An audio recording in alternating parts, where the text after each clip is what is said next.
आज हम भारत के इतिहास के एक ऐसे काले अध्याय की बात करेंगे जिसका नाम सुनते ही रूह कांप जाती है। सेलुलर जेल यानी काला पानी। ये सिर्फ एक जेल नहीं थी, ये एक ऐसी सजा थी जिसे मौत से भी ज्यादा भयानक बनाने के लिए ही डिजाइन किया गया था। तो सवाल यही है, आखिर मौत से भी बदतर सजा क्या हो सकती है? जरा सोचिए। ये सवाल सिर्फ एक सवाल नहीं है, बल्कि उस दौर की क्रूरता की गहराई में ले जाने वाला एक दरवाजा है। ये एक नंबर है, 80,000। जी हाँ, इतने स्वतंत्रता सेनानियों को उनके घरों से, उनकी जमीन से हजारों किलोमीटर दूर काला पानी की सजा भुगतने के लिए भेज दिया गया था। और अब ये दूसरा नंबर देखिए, लगभग 300। ये वो लोग हैं जो वहां से जिंदा वापस लौट सके। 80,000 गए और लौटे सिर्फ 300। इन दो नंबरों के बीच की जो खाई है ना, बस वही है काला पानी की पूरी दर्दनाक कहानी। तो ये सब शुरू कैसे हुआ? इसकी जड़ें हमें मिलती हैं 1857 के स्वतंत्रता संग्राम में। उस विद्रोह के बाद ब्रिटिश हुकूमत के सामने एक बहुत बड़ी, एक बहुत अजीब सी मुश्किल आ खड़ी हुई थी। मुश्किल पता है क्या थी? कि उन क्रांतिकारियों को सजा क्या दी जाए जिनके दिलों में मौत का जरा भी खौफ नहीं था। जो लोग आजादी के लिए हंसते हंसते फांसी के फंदे पर झूल जाते थे, भला उनके हौसले को कैसे तोड़ा जाए? और इसी मुश्किल का जवाब था काला पानी।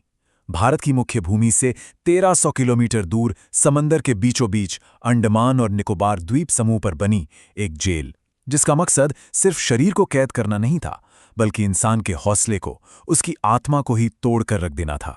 लेकिन आखिर इस जगह को धरती पर बना एक नरक क्यों कहा गया? इसकी कहानी तो जेल के बनने से भी बहुत पहले शुरू हो गई थी।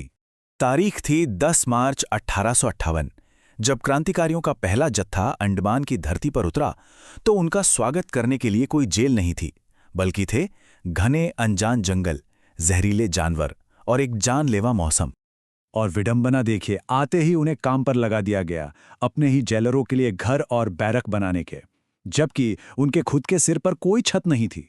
उन्हें खुले में सोने के लिए मजबूर किया गया, जहां हर पल सांप, मलेरिया और प्लेग जैसी बीमारियां मौत बनकर मंडराती रहती थीं। फिर कई दशकों बाद 1896 में जब एक विशाल जेल बनाने का फैसला हुआ, तो जानते हैं उसे बनाने वाले मजदूर कौन थे? वही कैदी। सोचिए ये कैसा रहा होगा, जैसे कोई अपने ही हाथों से अपनी कब्र खोद रहा हो। पूरे 10 साल लगे और 1906 में जाकर यह सेल्युलर जेल तैयार हुई। पर यह सिर्फ ईंट पत्थर की इमारत नहीं थी, ये मनोवैज्ञानिक यातना का एक हथियार था। बीच में एक ऊंचा वॉच टावर और उससे साइकिल के पहिए की तीलियों की तरह निकलती 7 शाखाएं। और हर कोठरी इस तरह से बनी थी कि एक कैदी दूसरे कैदी को देख तक नहीं सकता था। ये अकेलापन, ये भी एक सजा थी। तो चलिए अब उन कोठरियों के दरवाजे के पीछे झांकते हैं और महसूस करने की कोशिश करते हैं कि उन दीवारों के भीतर हर दिन कैसे गुजरता था। हर सुबह का मतलब था एक ना खत्म होने वाली कमर तोड़ मेहनत। हर कैदी को कोलू के बैल की तरह जोतकर रोज 30 पाउंड नारियल का तेल निकलवाया जाता था। रस्सी और कपड़े बनवाने जैसे काम तो थे ही, और अगर कोई अपना टारगेट पूरा नहीं कर पाया तो सजा थी कोड़ों की मार और कई कई दिनों तक दीवार से जंजीरों में जकड़ कर खड़े रहना। लेकिन शायद सबसे ज्यादा अमानवीय और अपमानजनक चीज कुछ और थी। हर कैदी को लोहे की सिर्फ 2 प्लेटें मिलती थी, बस 2। एक खाना खाने के लिए और दूसरी प्लेट उसी में नहाना, कपड़े धोना और रात में शौच के लिए भी इस्तेमाल करना। ये इंसानियत को तार तार करने जैसा था। उस दर्द को महसूस करने के लिए चलिए उन्हीं में से एक कैदी अल्लामा फजले हक खैराबादी के शब्दों को सुनते हैं। उन्होंने लिखा था, कोठरी की छत से हमेशा पानी टपकता, हवा बीमारियों का खजाना थी। बीमारी सस्ती और दवा महंगी थी। यहां तो मामूली बुखार भी मौत का पैगाम होता था। लेकिन इतनी क्रूरता, इतने जुल्म के बाद भी क्या इंसानी जज्बा पूरी तरह खत्म हो गया था? नहीं। यातनाओं के इसी अंधेरे से संघर्ष और बलिदान की कुछ ऐसी कहानियां निकलीं जो आज भी रोशनी देती हैं।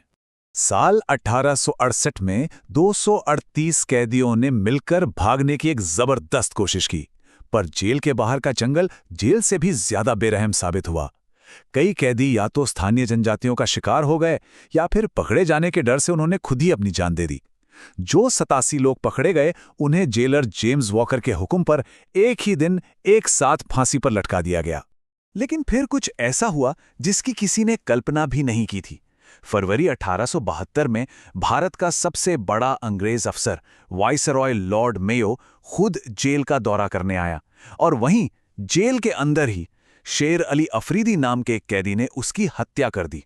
आप सोच सकते हैं इस एक घटना ने पूरे ब्रिटिश साम्राज्य को कैसे हिलाकर रख दिया होगा। पर हर कोई इस तरह नहीं लड़ सकता था। इंदु भूषण रॉय जैसे कई युवा थे जो रोज-रोज का ये जुल्म, ये अपमान सह नहीं पाए और उन्होंने अंग्रेजों के सामने झुकने या रहम की भीख मांगने की जगह अपने ही कुर्ते से अपनी जिंदगी खत्म कर देना चुना। कैदियों का सबसे बड़ा हथियार था भूख हड़ताल, लेकिन अंग्रेजों का जवाब और भी ज्यादा क्रूर था। वो जबरदस्ती नाक में पाइप डालकर दूध और खाना शरीर में ठूंसते थे। ये प्रक्रिया इतनी दर्दनाक होती थी कि अक्सर कैदी की मौत हो जाती थी और शायद वो यही चाहते थे ताकि बाकियों को एक सबक मिल सके। तो सवाल ये है कि इस नरक का, इस काले अध्याय का अंत हुआ तो हुआ कैसे? कहते हैं ना, वक्त हमेशा एक जैसा नहीं रहता। दुनिया में दूसरा विश्व युद्ध छिड़ा और 1942 में जापान ने अंडमान पर कब्जा कर लिया और जब तक 1945 में युद्ध खत्म हुआ तब तक ब्रिटिश साम्राज्य खुद इतना कमजोर हो चुका था कि इस कुख्यात जेल के दरवाजों पर भी हमेशा के लिए ताला लगा दिया गया। ये याद रखना बहुत जरूरी है कि वो 80,000 लोग सिर्फ एक आंकड़ा नहीं थे, वो इंसान थे। किसी के बेटे, किसी के पति, किसी के पिता। वो लेखक थे, कवि थे, विचारक थे। वो सब क्रांतिकारी थे जिन्होंने एक आज़ाद देश के सपने के लिए अपनी जिंदगी की सबसे बड़ी कीमत चुकाई। आज वो सेलुलर जेल एक राष्ट्रीय स्मारक है। हाँ, उसकी दीवारें अब खामोश हैं, पर शायद वो आज भी हमसे एक सवाल करती हैं कि क्या उन दीवारों में कैद वो आवाज़ें, आज़ादी की वो गूंज हमें आज भी सुनाई देती है?